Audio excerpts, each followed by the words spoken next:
My name is Terry Ince. I am from Trinidad and Tobago.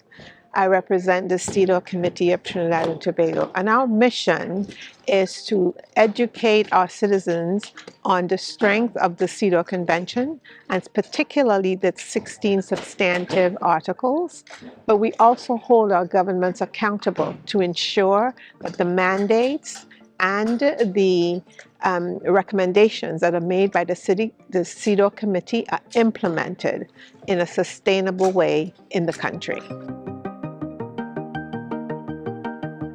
Yeah, this is a great question. This is my first summit, but what inspired me to participate was the coordination that I saw in the inclusion of civil society in the whole process from beginning and hopefully through the summit in June. So I thought it was a wonderful way for civil society to truly be involved, to better understand how the OAS works so that we as civil society can be more engaged.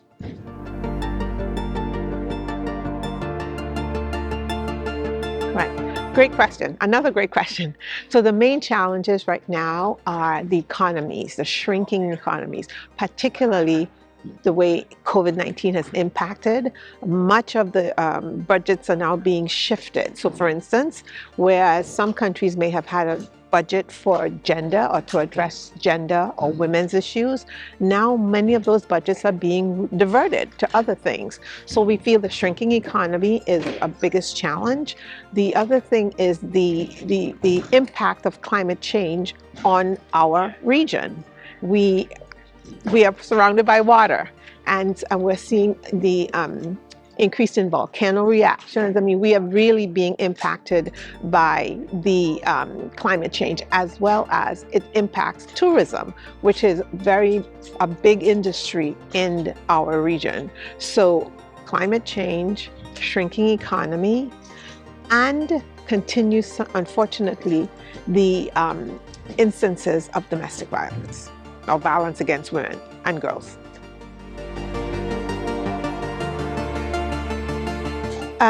Personally, I just think people need to get involved.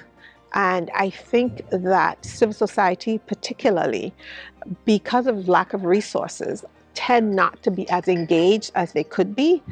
And I think that's where the OAS can help. They can provide those kinds of enabling environments. So for instance, this year, for this summit, the OAS, for the preparatory phase, the OAS did all those wonderful virtual seminars and workshops, etc. And even if someone can't attend in person, they can get involved through virtually. So I think that is one way to get involved. And maybe by the future summits, they will be better prepared to participate. Yeah.